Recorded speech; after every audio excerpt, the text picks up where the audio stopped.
Fans of Last Comic Standing remember Chris Porter as that guy from Kansas City with the curly hair that was really funny.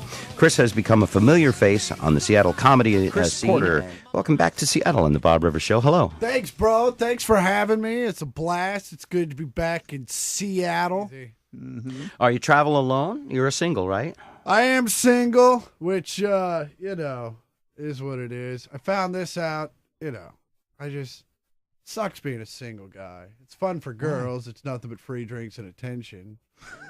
That's true. For us, it's just having a thingy and nowhere to put it. Yeah. Who needs that? And plus, apparently, if you want to talk to a girl these days, before you even talk to one, you got to call your cell phone company and get a text messaging plan. Holy crap. What's up with that? You're not a big texter? It's a phone. I know. It's a phone. It's a freaking phone, okay? If you want to talk, the button says talk. Just press the button. It says what you want. I'm not anti-text message. Don't get me wrong. Me and my buddies text message each other all the time. But it's a message. It's one line. Needs no answer. Right. Stuff like meet me here or right. I'm running late or I'm stuck on the bridge. Or that girl you're talking to is really nasty. Stuff like that. Mid conversation, text them. She's nasty. Oh yeah, absolutely. And girls do it too. It doesn't matter if you've ever been hitting on somebody and things were going well, and all of a sudden they looked at their phone, looked at you, and then walked away. Yeah, someone's player hating. But girls would have conversed via the text message. You ever got a text message from a girl? Holy crap, nothing but questions. It's like, hey, how are you? What are you doing? What are you thinking? What are you doing later? A beep, bop, boop, bop, beep, bop, beep. Dudes are sitting there like, I'm fine. Kind of wishing you didn't have thumbs right now. Right? Because, you're so efficient with those phones, man. Every girl with a 10-button phone's like a court stenographer. She's not even looking at the phone. She just beep, bop, boop, bop, beep, bop. Every text message I send's handcrafted. It took 9 minutes. Easy. I'm sitting there like, F7. Nope. I don't need a 7. Hold on. Meanwhile, she's freaking out. Why are you texting me back? Are you seeing somebody else? What's going on? No, I'm stupid. Just shut up, okay? You end up calling her. Give me 5 minutes. Just give me 5 minutes. I'm not as good at this as you are. Hey, I'm on the phone. Just tell me what you were going to type. Was it JK? Was it LOL? Was it semicolon close parenthesis? What the hell was it? Because we can't text ladies. No. We don't even know how to talk to them yet. There's not a man in this room that knows how to talk to a woman. I'm sure one of you might be able to talk a woman into bed.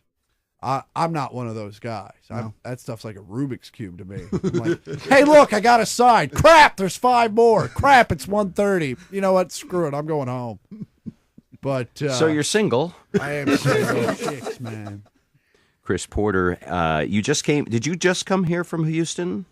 I was here, yeah. Well, I went to L.A. first. I flew here from L.A. You flew here from L.A., but your last city that you had to visit was Houston. Houston, yeah. Right. Before that, I was in South Florida. Holy crap, the old people. Everywhere down there. Old people in South Florida are like Mexicans are everywhere else. You know what I'm saying? There's a lot of them. That's a lot of them, yeah. But you know how Mexicans are cool and funny, and sometimes they can get you weed? Yeah. Old people are the exact opposite. They are rude and mean, and they don't care about you or your crosswalk. They're coming. And I'm thinking, hey, old people, if you're that close to death, maybe you should be on your best behavior, like a little kid right before Christmas. Your big days are coming. Maybe you should finish strong. Why don't you let me out of the elevator before you get in it so you don't clip me in the ankles with your little scooter? How about that? I'm not trying to be mean here. I'm just trying to get out at the lobby because that's where outside is. You were in Houston.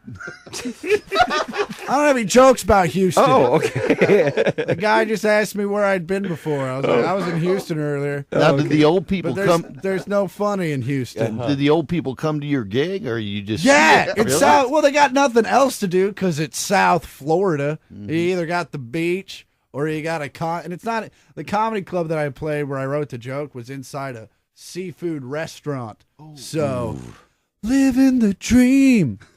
And yeah, so it was a tough gig. Did you have to make? Do you ever? I don't wonder about this. I had to do a lot of Hoover jokes. Well, I'm talking about the vacuum. I'm talking about the president. touche. Have you ever? Steve Martin in his book writes about having to perform at strip clubs or having to perform in front of two people in a bad comedy club. That's very fun. Have you ever had to perform somewhere where you were uncomfortable doing it, or where they made you, talk about the seafood special or anything like that? That just happened. Yeah, it was. Yeah, every once in a while. I've never had to do a strip club.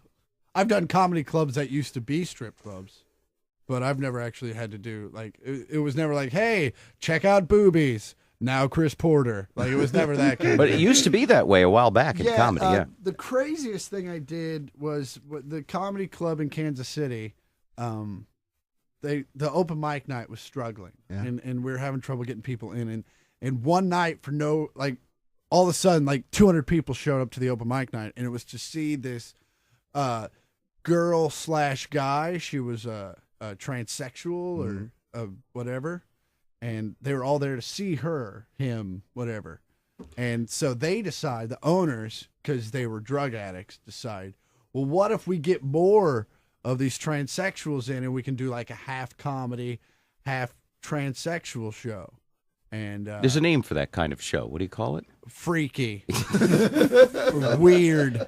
No, but I mean, it's a burlesque kind of a deal. It can be a cabaret of sorts. This was more of a cabaret, but still, it was. But it was a fun show. They were way into it.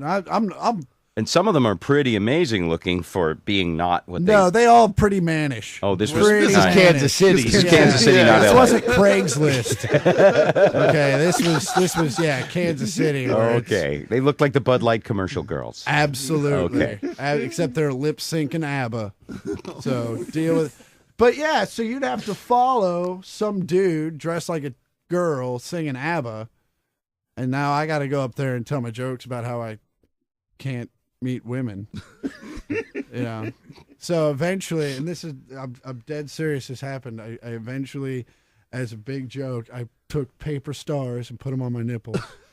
And then I went up on stage and I took off my shirt and did my impression of a greyhound on a stool. And that killed. That entails me getting on a stool. I was a lot skinnier then. And you can get up. I would get up on a stool and suck in my gut, and you could see my ribs. And I'll tell you what, They loved it. those boys loved it. They wanted your number. They lifted their skirt. Joe was talking about how Kansas City is famous for its ribs. What else can you tell us about Kansas City? And is it as famous for the ribs? Well, barbecue in general. It's barbecue and blues. Anything that makes you fat, Kansas City is all about. Football. Food. Yeah, there's some great food in Kansas City, some great music. But other than that, it's hot and humid. Now's a good time to be there, I guess.